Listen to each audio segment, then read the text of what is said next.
STV news आवाज़ बुलंदियों तक। खबर आजमगढ़ जनपद से है। आजमगढ़ हरिओद कला भवन केंद्र में शनिवार को अखिल भारतीय खट्टिक समाज की ओर से आयोजित सम्मान समारोह में जल शक्ति राज्य मंत्री दिनेश खाटिक तो वहीं सपा विधायक रागिनी सोनकर पहुंची। दिल्ली चुनाव में आम आदमी पार्टी की हार में के बाद सपा विधायक रागिनी सोनकर का बड़ा बयान। आजमगढ़ पहुंची रागिनी सोनकर ने कहा, हर चुनाव सिमिलर होता है, हार जीत लगी रहती है। इस लोकतांत्रिक व्यवस्था में जनता को अधिकार है, कोई पक्ष में जाएगा तो कोई विपक्ष में जाएगा। इंडिया गठबंधन का पूरा सहयोग तो नहीं कर सकते, लेकिन समाजवाद पार्टी का पूरा सहयोग आम आदमी पार्टी को था। अगर वह दिल्ली में विपक्ष में बैठेगी तो बहुत सारे सवाल जो बीजेपी उन पर थोपती आई है, अब बीजेपी को उस पर जवाब देना मुश्किल हो जाएगा। मिल्कीपुर चुनाव की स्थिति देख लीजिए, कितने फर्जी वोट पड़े। मीडिया के माध्यम से ही इसकी जानकारी लोगों को हुई। मिल्कीपुर चुनाव में ऐसी बहुत सारी जानकारी है जो उजागर नहीं हो पाई। मिल्कीपुर से लेकर दिल्ली तक चुनाव आयोग की बहुत ही निष्क्रिय भूमिका रही है। चुनाव आयोग ने एक तरफा होकर कार्य किया है, जिसमें लोकतांत्रिक व्यवस्था को ठेस पहुंच। खरीद फोकरत की राजनीतिक आप लोगों ने देखी है, चाहे वह महाराष्ट्र की बात हो या फिर यह चुनाव आयोग में जनता का भरोसा उठता जा रहा है। जब चुनाव आयोग इन सब में लिप्त दिखाई देता है तो बख्तौर विपक्ष हम हमेशा इसका विरोध करते आएंगे और आज आवाज उठाते रहेंगे। कुमार विश्वास के बयान के बाद रागिनी सोनकर ने कहा कि यह उनका आपसी टकराव की वजह से जो भी बयान है वह उनका निजी विचार हो सकता है। आप देख रहे थे STV न्यूज़ 24 आजमगढ़। संवाददाता पूनम चौधरी की खास रिपोर्ट। तो क्या दोबारा फिर केजरीवाल जेल जाएंगे? ये तो भ्रष्टाचार के उनके केस अभी खुलेंगे तो आगे देखा जाएगा। ये सरकार ठीक है, क्या आयोजन किया गया है और क्या करेंगे? आज मेरे लिए बहुत ही परम सौभाग्य का दिन है कि आजमगढ़ जिले के अंदर श्री पंकज मोहन सोनकर जी द्वारा, जो मेरे भाई हैं, अखिल भारतीय खट्टिक समाज का ये सम्मेलन है। पूरे समाज को आसपास के जिले से बुला करके सबको एक बहुत अच्छा आयोजन आप लोगों ने यहाँ किया है। मैं इसके लिए अखिल भारतीय खट्टिक समाज को और व्यक्तिगत अपने भाई श्री पंकज सोनकर जी को बहुत बहुत इसके लिए धन्यवाद करता हूँ, साधुवाद देता हूँ कि उन्होंने एक विचारधारा को, एक समाज को इकट्ठा करने के लिए और आगे कैसे हमारी जनरेशन चले उसके लिए आज ये कार्यक्रम है। इसके लिए मैं पूरे आजमगढ़ निवासियों का बहुत बहुत धन्यवाद करता हूँ और बहुत बधाई देता हूँ।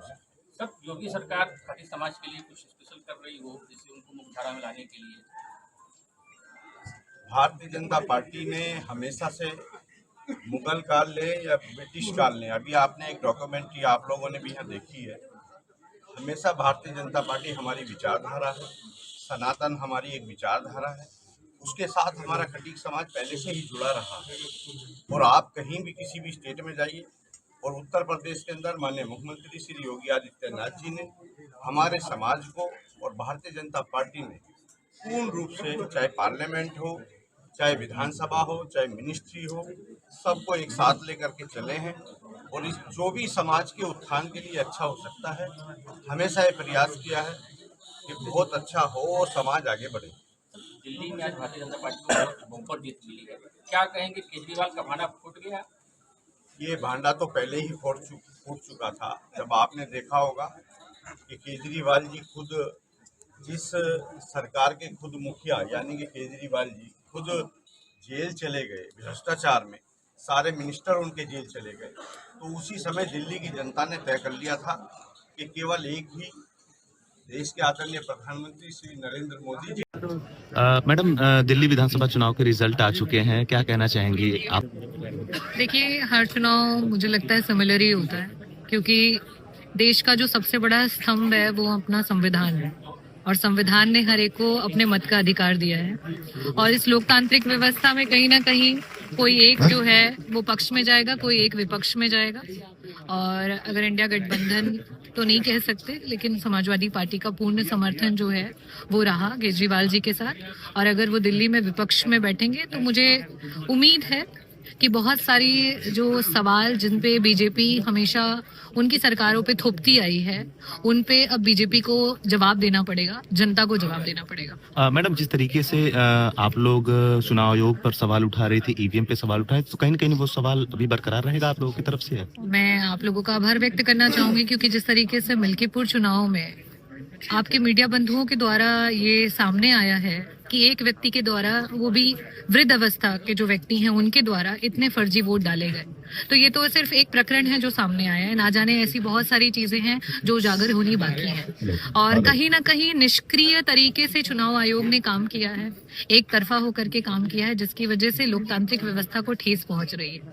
और आगे उम्मीद है कि लोकतांत्रिक व्यवस्था को मजबूत करने के लिए देश का प्रत्येक व्यक्ति काम करेगा। मैडम, अभी आप लोग ने कुछ दिन पहले संसद में भी विरोध किया था इस चीज का, सफेद कपड़ा भी अखिलेश यादव की तरफ से दिया गया था चुनाव आयोग को, तमाम सवाल उठ रहे थे चुनाव आयोग को लेकर के, तो उस पर क्या कहना चाहेंगे?